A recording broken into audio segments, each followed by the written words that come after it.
The last time we saw Damon, he was slathered in blood. It was his first time back at the Red Keep since being banished in the pilot. It's a big moment. I think it's meant to be very fraught, and everybody should be wondering, what actually is he going to do? Add it to the chair.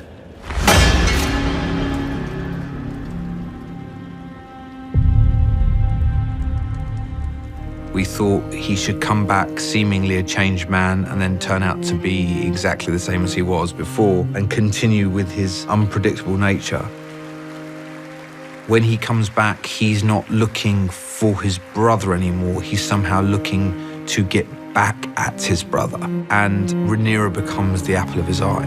Congratulations on your victory. Thank you, Princess. Since the first time they met, we've known there is a chemistry between them, but now was an opportunity for us to really get into that. There was a lot of conversation about Rhaenyra not being innocent, and at the same time, she is not the perpetrator of this. The idea that this is actually abuse felt really important to explore, but we put aside that Daemon is her uncle because that is the Targaryen custom. Directing scenes like that can be really difficult. It's a big responsibility, and it's important to shoot it from the right point of view.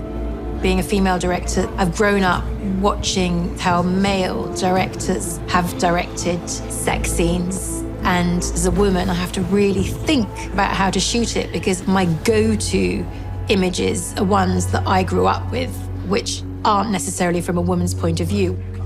Now we're at a point where we're like, no, what is the woman's point of view here? And it was really important for it to be a scene where people were equally enjoying themselves and freeing themselves from the constraints of the world that they've been living in. The brothel days are really funny. I never thought I would say that sentence out loud, but here we are.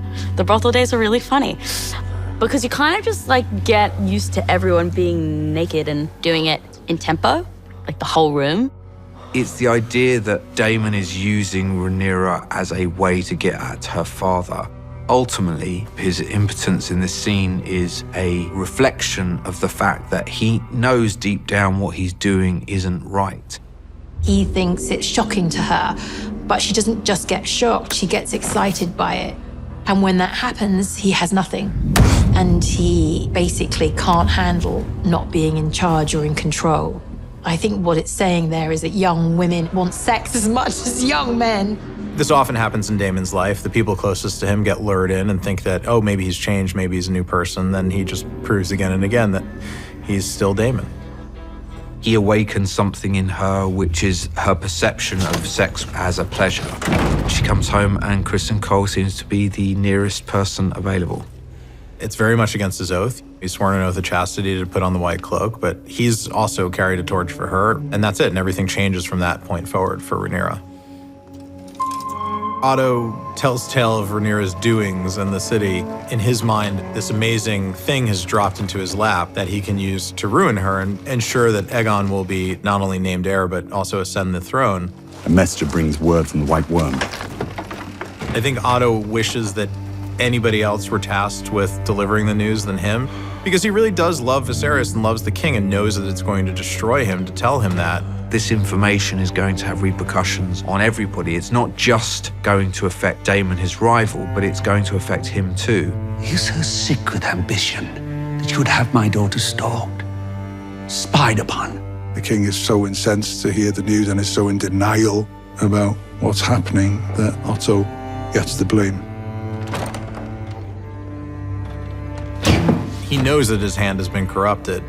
Rhaenyra did some things that maybe she shouldn't have done, but there had to be somebody following her around in order to see them and be able to report them. And she accurately calculates that that had to be Otto or an agent of Otto because he's the one that most stands to gain.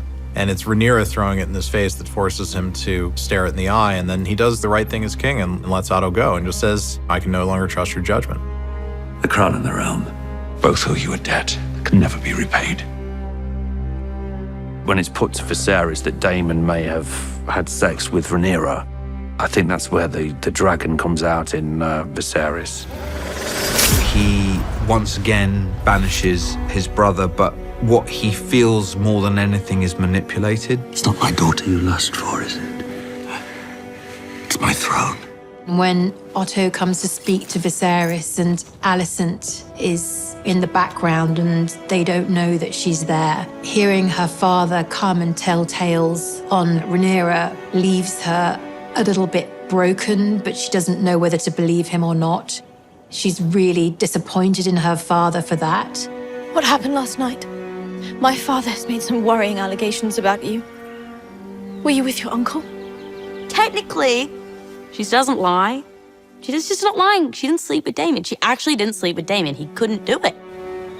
It's not Rhaenyra's fault that she feels the need to rebel. It's not Alicent's fault that she married her dad and has ruined this friendship unintentionally. Alicent is feeling completely stuck and she doesn't have any friends. She feels isolated and alone.